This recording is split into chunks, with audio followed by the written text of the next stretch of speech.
Hello friends, welcome back to the lecture series of some basic concept of chemistry. The point of discussion of today's lecture is mole concept and molar mass. Okay, let's start. Can you recall 1 dozen means how many items? 1 gross means how many items? So you all know grouping of 12 is known as 1 dozen. 12 वस्तू म्हणजे आपण 1 dozen म्हणतो. Now gross means how many items? 1 gross means 12 dozen or 144 pieces. Okay, so now you will say why I ask such question like children's, but for giving clear idea about the new concept, that is mole, I ask you this question. So expressing large count of object is made easy by using quantitative adjectives such as dozen, gross. Okay, you know that even a small amount of any substance contains very large number of atoms or molecules. We use a quantitative adjective mole to express the large number of submicroscopic entities like atoms, ions, electrons, etc. present in a substance. म्हणजे जसं 1 dozen म्हणजे 12 वस्तू, एक gross म्हणजे 144 वस्तू, तसंच एखाद्या वस्तूमध्ये किती ॲटम्स, आयन्स किंवा मॉलिक्युल्स प्रेझेंट आहेत ते ठरवण्यासाठी केमिस्ट्रीमध्ये मोल हे युनिट यूज केलं जातं. तर 1 मोल म्हणजे किती याची डेफिनेशन स्लाइडवर लिहिले बघा. We use a quantitative adjective mole to express the large number of submicroscopic entities like atoms, ions, electrons, etc. present in a substance. 1 mole is the amount of substance that contains as many entities or particles as there are atoms in exactly 12 gram of the carbon 12 isotopes. म्हणजे 12 gram एवढ्या carbon 12 आयसोटोपमध्ये जेवढे atoms present असतील तेवढे atoms म्हणजे 1 मोल. जसं 1 dozen म्हणजे 12 वस्तू, बरोबर ना, किंवा 1 ग्रॉस म्हणजे 144 वस्तू. तसं 1 मोल म्हणजे किती ॲटम किंवा किती मॉलिक्युल्स, किती आयन्स. तर 12 ग्रॅम एवढ्या कार्बन 12 आयसोटोपमध्ये जेवढे ॲटम्स प्रेझेंट असतील तेवढे ॲटम्स म्हणजे काय, 1 मोल. मग आता ते कसं कॅल्क्युलेट करायचं की 1 मोलमध्ये ॲटम्स, पार्टिकल्स किंवा मॉलिक्यूल किती असतात. बघा, calculation is on your slide. See here. Let us calculate the number of atoms in 12 gram of carbon 12 isotopes. Okay, so mass of 1 carbon 12 atom is equal to 1.992648 into 10 raised to minus 23 gram. That is, it is determined by my mass spectrometer. Listen carefully. एका carbon 12 ॲटमचं mass किती असतं, 1.992648 into 10 raise to minus 23 gram. हे mass spectrometer या इन्स्ट्रुमेंटच्या सहाय्याने सायंटिस्टनी शोधलेलं आहे, बरोबर. 12 gram एवढ्या कार्बन 12चं ॲटम मास. आता मास ऑफ 1 मोल कार्बन ॲटम म्हणजे 1 मोल एवढ्या कार्बन ॲटमचं मास किती, तर 12 ग्रॅम. डेफिनेशन वाचा परत एकदा म्हणजे या वाक्याचा अर्थ समजेल. 1 mole is the amount of a substance that contains as many entities or particles as there are atoms in exactly 12 gram of the carbon 12 isotope. म्हणजे 1 मोल कार्बन 12 ॲटमचं मास हे 12 ग्रॅम असतं. मग आता number of atoms in 12 gram of carbon atom कसं calculate करायचं, तर इथे बघा. See here, mass of 1 mole carbon item, 1 mole carbon ॲटमचा मास किती, 12 ग्रॅम. आणि therefore number of atoms in 12 gram of carbon 12 is equal to 12 gram म्हणजे mass of 1 mole carbon atom divide by mass of 1 carbon 12 item.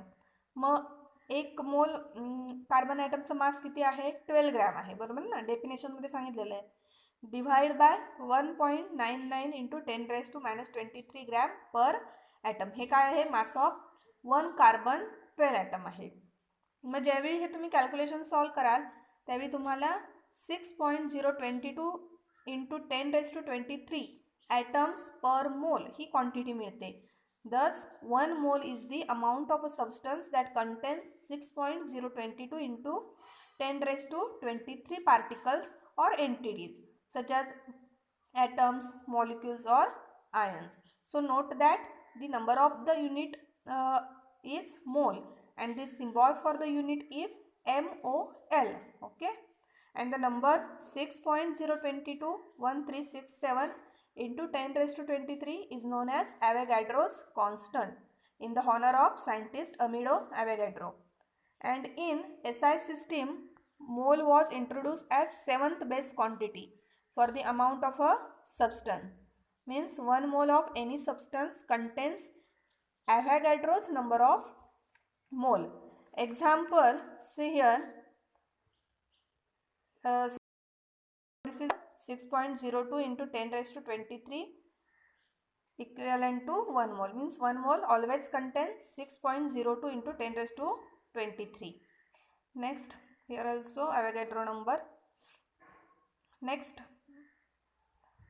mole and definition of mole. Mole is also known as chemist dozen. Chemistचा dozen म्हणून सुद्धा मोलला म्हटलं जातं. Next, see here, 1 mole of oxygen atoms is equal to 6.022 into 10 raised to 23. 1 mole of water molecule is equal to 6.022 into 10 raised to 23. And 1 mole of sodium chloride is equal to also 6.022 into 10 raised to 23. Means 1 mole of any substance always contains Avogadro's number of molecules or atoms. Okay, बघा इथे आता 1 मोल oxygen ॲटमचा आहे, नंतर सेकंडमध्ये 1 मोल water मॉलिक्यूलचा आहे, तसंच तिसऱ्यामध्ये 1 मोल सोडियम क्लोराईडचा आहे. मग या सगळ्या ॲटम्स किंवा मॉलिक्युल्सच्या 1 मोलमध्ये किती पार्टिकल्स असणार आहेत तर 6.022 इंटू 10 रेज टू 23. आणि हा नंबर म्हणजेच काय आहे, ॲव्होगॅड्रो नंबर आहे. म्हणजे एवढे मॉलिक्युल्स किंवा पार्टिकल्स 1 मोल एवढ्या युनिटमध्ये असतात. Okay, next concept is molar mass. The mass of 1 mole of a substance in gram is called its molar mass. तर molar mass of any element in gram is numerically equal to atomic mass of that element in U. आधी molar mass म्हणजे काय ते definition बघा. The mass of 1 mole of a substance in gram is called its molar मास. म्हणजे 1 मोल एवढ्या सबस्टन्सचं ग्रॅममधील मास हे molar mass असतं. फरक समजून घ्या. 1 मोल मध्ये 6.022 इंटू 10 रेज टू 23 एवढे entities that is maybe atoms or particles असतात. पण त्या 1 मोलमधल्या एंटिटीजचं ग्रॅम या युनिटमधलं मास किंवा वजन म्हणजे मोलार मास असतं. मगाशी जसं आपण बघितलं की 1 mole of oxygen is 1 mole of hydrogen mole or 1 mole of water molecule all contains Avogadro's number of particles. तसं सगळ्या त्या 1 मोलचं मोलार मास सेम असेल का? Obviously not. कारण बघा 1 डझनमध्ये 12 ॲपल्स येतात बरोबर ना. तसंच 1 डझनमध्ये 12 संत्री येतील, ती पण किती असणार 12. पण जर दोघांचं वजन केलं तर ते सेम असेल का? नाही, कारण नंबर ऑफ एंटिटीज सेम असतात पण मास हे डिफरंट असतं. म्हणजेच मोलार मास हे प्रत्येकाचं डिफरंट असतं. समजलं. The mass of 1 mole of a substance in gram is called as its molar mass. 1 मोलमध्ये असणाऱ्या ॲटम्सचं वजन म्हणजे काय असतं? मोलार मास असतं. Next, the molar mass of any element in gram is numerically equal to atomic mass of that element in u. म्हणजे atomic mass म्हणजे काय? Mass of atom. And molar mass means what? Mass of 1 mole of a substance in gram is called as its molar mass. So in case of element atomic mass is always equal to molar mass. Similarly see here, molar mass of any substance existing as polyatomic molecule in gram is numerically equal to its molecular mass or formula mass in U. तर हा concept असा आहे की एलिमेंटमध्ये molar mass हे atomic mass एवढं असतं आणि मॉलिक्युल्समध्ये molar mass हे मॉलिक्युलर किंवा फॉर्म्युला मास एवढं असतं. जर पॉलीॲटॉमिक असेल सबस्टन्स तर त्याचं मास हे फॉर्म्युला मास किंवा मॉलिक्युलर मास एवढं असणार आहे मोलार मास. आणि जर एलिमेंट्स असतील तर एलिमेंट्सचं मोलार मास हे ॲटॉमिक मास एवढं असतं. Okay. So here is the problem. Problem number first, calculate the number of moles and molecules of urea present in 5.6 gram of urea. So you have to calculate the number of moles and molecules of urea. Given mass of urea is equal to 5.6 gram. So molecular mass of urea, first write down the formula of urea. What is the formula of urea? NH2CO NH2. This is the formula for urea. So how we calculate the molecular mass? आपण या आधीच्या लेक्चरमध्ये molecular mass कसं calculate करायचं ते शिकलेलो आहोत. आता मॉलिक्युलर मास कॅल्क्युलेट करा. युरियासाठी कसं कॅल्क्युलेट करणार? नायट्रोजन किती आहेत? पूर्ण स्ट्रक्चरमध्ये नायट्रोजन किती? 2 आहेत, बरोबर ना? म्हणजे 2 into average atomic mass of nitrogen plus hydrogen किती आहेत? एकूण hydrogen 4. 2 into 2 4. There are total 4 hydrogens.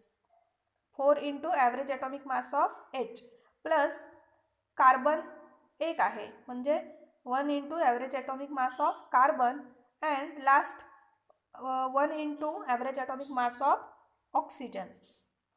मग आता put the values of average atomic mass of nitrogen, hydrogen, carbon and oxygen या सगळ्यांचे ॲटॉमिक मास ठेवा.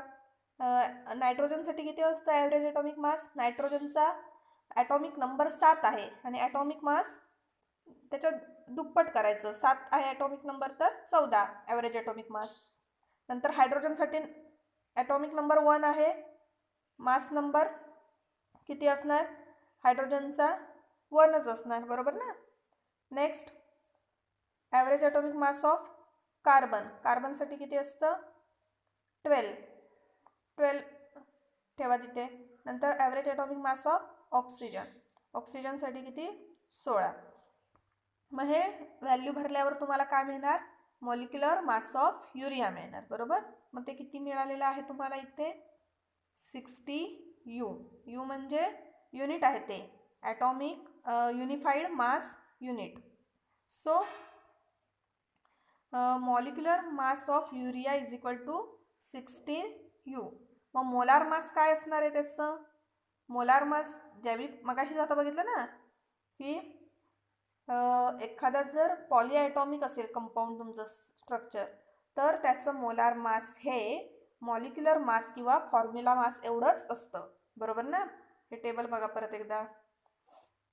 Molar mass of any substance existing as polyatomic molecules in grams is numerically equal to its molecular mass or formula mass in U.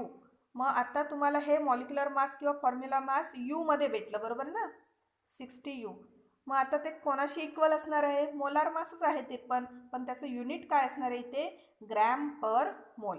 म्हणजे तुम्हाला molecular मासवरून molar mass मिळालेला आहे. समजून घ्या, इथे मॉलिक्युलर मास लिहिलेला आहे आणि इथे मोलार, दोन्ही टर्म्स वेगवेगळ्या आहेत. मॉलिक्युलर मास म्हणजे त्या कंपाऊंडच्या मॉलिक्युलमध्ये जेवढे ॲटम्स आहेत त्या ॲटम्सच्या ॲव्हरेज ॲटॉमिक मासची बेरीज, सम. हां, आणि मोलार मास वेगळं असतं.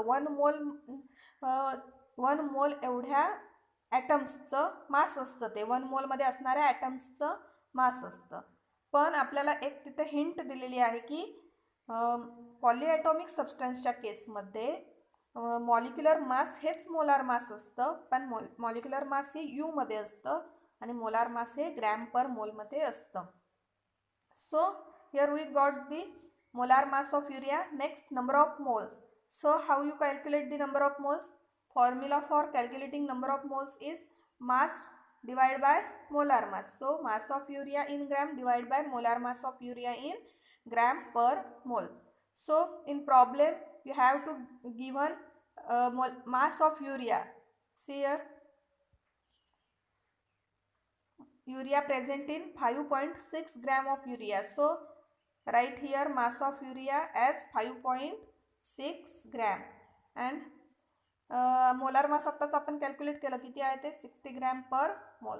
So after solving this ratio you will get this answer 0.0933 mole. Okay, so this is the number of urea. Next number of molecules. Number of molecules calculate करण्यासाठीचा हा formula आहे बघा. Number of moles into Avogadro's constant. Number of मोल्सला जर तुम्ही Avogadro कॉन्स्टंटने multiply केलात तर तुम्हाला नंबर ऑफ मॉलिक्युल्स मिळतात. मग तुम्ही हे दोन फॉर्म्युले लक्षात ठेवायचे आहेत. नंबर ऑफ मोल्स कॅल्क्युलेट करण्यासाठीचा आणि नंबर ऑफ मॉलिक्युल्स कॅल्क्युलेट करण्यासाठीचा फॉर्म्युला. नंबर ऑफ मोल्स कसे कॅल्क्युलेट करायचे? Mass divide by molar mass of given substance, बरोबर ना. हा मोल्ससाठी. आणि नंबर ऑफ मॉलिक्युल्स जर काढायचे असतील तर नंबर ऑफ मोल्सला ॲव्होगॅड्रो नंबरने काय करायचं? मल्टिप्लाय करायचं. So here you get the answer of this question, number of molecules of urea. Okay, so this is very easy problem. Just remind the formulas and remember this molecular mass is exactly equal to the molar mass in case of polyatomic substance. Okay, next problem is calculate the number of atoms in each of the following. तुम्हाला इथे ज्या 3 cases दिलेले आहेत त्याच्यात किती number of atoms present असतील ते calculate करायचे आहेत. First case is 52 moles of argon. अर्गॉनच्या 52 मोल्समध्ये किती ॲटम्स प्रेझेंट असतील ते कॅल्क्युलेट करायचं आहे. तर हा प्रॉब्लेम जो आहे तो नीट समजून घ्या, मग तुम्हाला सॉल्व करायला इझी पडेल. कारण 3 मार्कांसाठी हा प्रॉब्लेम येऊ शकतो एक्झाममध्ये. बघा, पहिली केस आहे 52 मोल्स ऑफ अर्गॉन. एकदम जसं आपण मॅथ्समध्ये क्रॉस मल्टिप्लिकेशन वगैरे करून सॉल्व करतो ना, तसाच प्रॉब्लेम आहे हा. फक्त समजून घ्या. 52 मोल्स ऑफ अर्गॉन हे दिलेलं आहे तुम्हाला. मग 1 मोल अर्गॉन ॲटम्समध्ये किती असणार ॲटम्स? 1 मोलमध्ये 52 मोल्समध्ये किती असणार ते कॅल्क्युलेट करायचं आहे. पण 1 मोलमध्ये किती असणार हे आपल्याला माहिती आहे का? तर कोणत्याही सबस्टन्सच्या 1 मोलमध्ये नेहमी ॲव्होगॅड्रोज नंबर एवढेच ॲटम्स किंवा पार्टिकल्स असतात. मग तुम्ही डायरेक्टली काय लिहू शकता इथे?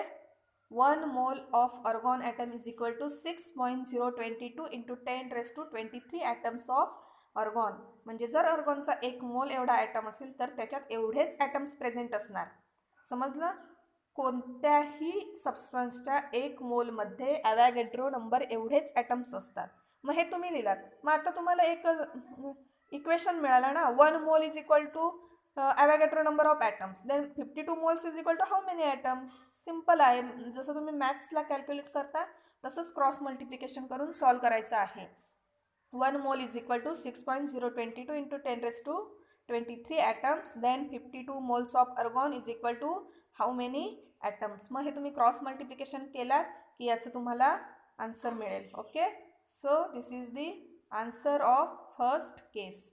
Second case is 52 you of helium. Unified mass दिलेला आहे. Okay, 52 you of helium. So atomic mass of helium, atomic mass किती असतं हेलियमचं? मास ऑफ 1 ॲटॉम ऑफ हेलियम म्हणजे काय असणार आहे? ॲटॉमिक मास असणार आहे, बरोबर ना. ॲटॉमिक नंबर किती आहे हेलियमचा? पिरियॉडिक टेबलमध्ये हेलियम सेकंड पोझिशनला आहे, बरोबर ना. पहिला हायड्रोजन, नंतर हेलियम, मग सेकंड, म्हणून त्याचा ॲटॉमिक मास दुप्पट करा त्याच्या. 2च्या दुप्पट 4. मग काय असणार आहे त्याचं? ॲटॉमिक मास 4 असणार आहे, 4U. ओके, ॲटॉमिक मास म्हणजे काय असतं? Mass of 1 atom of helium, बरोबर ना. त्या फॉर्म्युल्यामध्ये जेवढे ॲटम्स आहेत त्याचे मास म्हणजे काय असणार आहे? ॲटॉमिक मास असणार आहे. मग हेलियमचा ॲटॉमिक मास 4U. मग 4U म्हणजे एक हेलियम ॲटमचं मास 4U आहे. तर 52U मध्ये किती हेलियम ॲटम्स असतील हे कॅल्क्युलेट करायचं आहे. जर एक हेलियम बरोबर 4U, 4U हे काय आहे? मास आहे त्याचं, युनिफाईड ॲटॉमिक मास आहे. तर 52U मध्ये किती हेलियम मॉलिक्यूल हे तुम्ही क्रॉस मल्टिप्लिकेशन करून सॉल्व करायचं आहे. तर त्याचं आन्सर येतं 13 atoms of helium. And last case is the 52 gram of helium. 52 gram of हेलियममध्ये किती ॲटम्स असतील? तर mass of 1 mole of helium is equal to 4 gram. बरोबर ना? एका हेलियम मॉलिक्यूलचं मास किती असणार आहे? Atomic mass 4 gram. तर number of moles of helium, number of moles कसे कॅल्क्युलेट करायचं म्हणून सांगितलं मगाशी. पहिल्या एक्झाम्पलमध्ये आपण फॉर्म्युला बघितला number of मोल्ससाठी. Mass given divided by molar mass. इथे जरी मास ऑफ 1 मोल ऑफ एच लिहिलं असलं तरी तेच आहे, मोलार मासच आहे. मास ऑफ 1 मोल म्हणजेच काय असतं? मोलार मास असतं. फक्त शब्द फिरवून लिहिलेले आहेत. तुम्ही लिहिताना डायरेक्टली मास ऑफ एच लिहिलात आणि divide by molar mass of H लिहिलात तरी करेक्ट आहे ते. सो इथे number of moles of H कसं कॅल्क्युलेट करायचं? Mass of H divided by molar mass of H. मग मास ऑफ एच किती आहे? इथे दिलेलं तुम्हाला गिवन मास किती आहे? 52 ग्रॅम. बरोबर ना? आणि मोलार मास किती आहे हे तुम्ही आता इथे फाइंड आउट केलात ते. ॲटॉमिक मास म्हणजेच काय असतं? मोलार मास असतं. एलिमेंटच्या बाबतीत काय असतं? ॲटॉमिक मास म्हणजेच मोलार मास असतं. बरोबर ना? पण त्याचं युनिट काय असतं? ग्रॅम पर मोल. हे कॉन्सेप्ट समजण्यासाठी तुम्ही मगाशी जे 2 टेबल मी सांगितले ना ते नीट आधी समजून घ्या.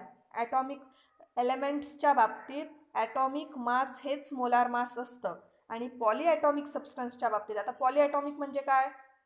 एखादा मॉलिक्यूल किंवा ज्याच्यामध्ये मोर दॅन 1 ॲटम्स आहेत असे कंपाऊंड्स, त्यांच्या बाबतीत मोलार मास हे फॉर्म्युला मास किंवा मॉलिक्युलर मास एवढं असतं. Okay. So here molar mass of 1 mole of H is 4 gram per मोल. मग हे कॅल्क्युलेट केलात तर तुम्हाला त्याचा आन्सर मिळेल. त्याच्यानंतर तुम्हाला काय कॅल्क्युलेट करायचं आहे? Number of atoms. मग नंबर ऑफ ॲटम्ससाठी काय करायचं? Number of moles into Avogadro number. हे कॅल्क्युलेशन करा, मग तुम्हाला त्याचं आन्सर मिळेल. So these 2 problems are very very important. Try to solve by your own. Okay.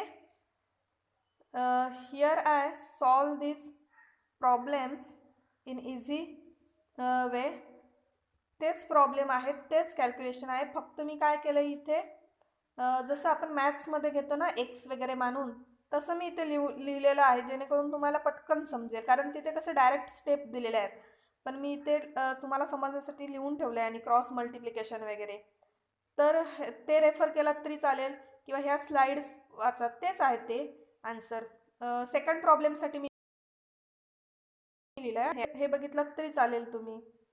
So अशा प्रकारे तुम्ही सॉल्व करा प्रॉब्लेम, बघा जमते काय. क्रॉस मल्टिप्लिकेशन वगैरे केलेलं आहे. आणि नेक्स्ट कॉन्सेप्ट आहे moles and gases. So many substances exist as gases. If we want to find the number of moles of gas, we can do this more conveniently by measuring the volume rather than mass of the gas. म्हणजे काय? आता आपल्याला गॅसच्या बाबतीत विचार करायचा की moles कसे फाइंड आउट करायचे आहेत, नंबर ऑफ मॉलिक्युल्स कसे फाइंड आउट करायचे आहेत. तर गॅसच्या बाबतीत कन्सिडर केलं तर आपल्याला त्याचं मास मेजर करण्यापेक्षा त्याचं व्हॉल्यूम मेजर करणं काय आहे? इझी आहे. बरोबर ना? एखाद्या गॅसचं मास वजन कॅल्क्युलेट करण्याऐवजी आपण त्याचं व्हॉल्यूम इझिली कॅल्क्युलेट करू शकतो. Chemist have deduced from Avogadro's law that 1 mole of any gas occupies a volume of 22.4 dm cube at standard temperature, that is standard temperature means 0 degree Celsius, and pressure, standard pressure is 1 atmosphere. So these conditions are known as STP conditions, standard temperature and pressure. So the volume of 22.4 dm cube at STP is known as molar volume of a gas. Remember this statement, the volume of 22.4 dm cube at STP is known as molar volume of a gas. म्हणजे 1 मोल एवढा gas किती volume occupy करतो हे सायंटिस्टनी शोधून काढलं Avogadro लॉचा use करून. आणि त्यांना असं आढळून आलं की 1 मोल एवढा गॅस नेहमी 22.4 dm क्यूब एवढं व्हॉल्यूम ऑक्युपाय करतो. मग जसं मोलार मास होतं तसं इथे मोलार व्हॉल्यूम आहे. कोणाच्या बाबतीत? गॅसच्या बाबतीत. सॉलिड स्टेटच्या बाबतीत आपण मोलार मास यूज करत होतो, ही टर्म यूज करत होतो. आता आपण कोणती टर्म यूज करणार आहोत? मोलार व्हॉल्यूम गॅसेसच्या बाबतीत. तर मोलार व्हॉल्यूम किती असतं? एक मोल एवढा गॅस किती व्हॉल्यूम ऑक्युपाय करतं 22.4 DM³ at standard temperature and pressure. मग ह्या क्वांटिटीला काय म्हणायचं आहे मोलार व्हॉल्यूम असं म्हणायचं आहे 22.4 DM³ला. So here are the 3 formulas based on this. Remember this formulas. First formula is number of moles of a gas is equal to, आपण सॉलिडच्या बाबतीत जे 2 प्रॉब्लेम सॉल्व केले त्याच्यात काय बघितलं, नंबर ऑफ मोल्सचा फॉर्म्युला काय होता, mass given divide by molar mass of that substance, बरोबर ना. दिलेलं मास डिवाइड बाय त्याचं मोलार मास असं बघत होतो. मग आता इथे आपण मास हा शब्द यूज करणार आहोत का, नाही यूज करणार, बरोबर ना. मग तुम्ही काय लिहिलं पाहिजे तिथे, दिलेलं काय असणार आहे, आता त्याचं व्हॉल्यूम दिलेलं असणार आहे, आता मास दिलेलं नसणार गॅसच्या बाबतीत. मग इथे काय असणार आहे, mass volume of the gas divide by volume of the gas at STP divide by molar mass of gas. इथे व्हॉल्यूम पाहिजे वर्ड, हां इथे चुकलं आहे. फॉर्म्युला बघितली त्यांना करेक्शन करून घ्या, हा मास शब्द नको, इथे व्हॉल्यूम असा शब्द पाहिजे, मोलार व्हॉल्यूम ऑफ फॉर्म्युला. आणि याच्यात जर तुम्ही किमती भरलात, समजा कशा किमती भरणार, number of moles of gas. मग आता volume of the gas at STP ते तुम्हाला दिलेलं असेल, पण मोलार व्हॉल्यूम तुम्हाला माहिती आहे किती असतं ते 22.4 DM³. मग इथे 22.4 DM³ भरा. मग हा फॉर्म्युला तयार झाला. पहिला आणि सेकंड फॉर्म्युला सेम आहे, हा लक्षात ठेवा तुम्ही फॉर्म्युला, समजलं. Number of moles of a gas is equal to volume of the gas at STP divide by 22.4 DM³ per mole. आणि तिसरा जो फॉर्म्युला आहे तो नंबर ऑफ मॉलिक्युल्स कॅल्क्युलेट करण्यासाठी आहे.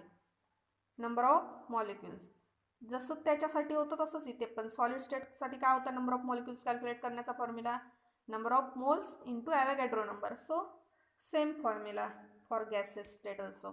Okay, so remember these 3 formula or 2 formula and solve the problems based on this concept. So here is the one problem. See here, calculate the number of moles and molecules of ammonia gas in a volume 67.2 DM³ of it measured at STP. So what they given here, volume of NH3 gas, not mass of NH3 gas. In case of gas, remember volume is given. मग volume दिलेलं असतं तुम्हाला गॅसच्या बाबतीत, मग इथे volume दिलेलं आहे 67.2 DM³. मग मोलार व्हॉल्यूम काय असतं माहिती आहे तुम्हाला, मगाशी सांगितलं मी, मोलार व्हॉल्यूम 22.4 असतं. मोलार व्हॉल्यूम म्हणजे काय, एक मोल एवढ्या गॅसने व्यापलेलं व्हॉल्यूम याला मोलार व्हॉल्यूम असं म्हणतात. मग आता नंबर ऑफ मोल्स, हे उलटं सुलटं झालं आहे बघा, इथे ही थर्ड स्लाईड आहे ॲक्च्युली, ही थर्ड स्लाइड.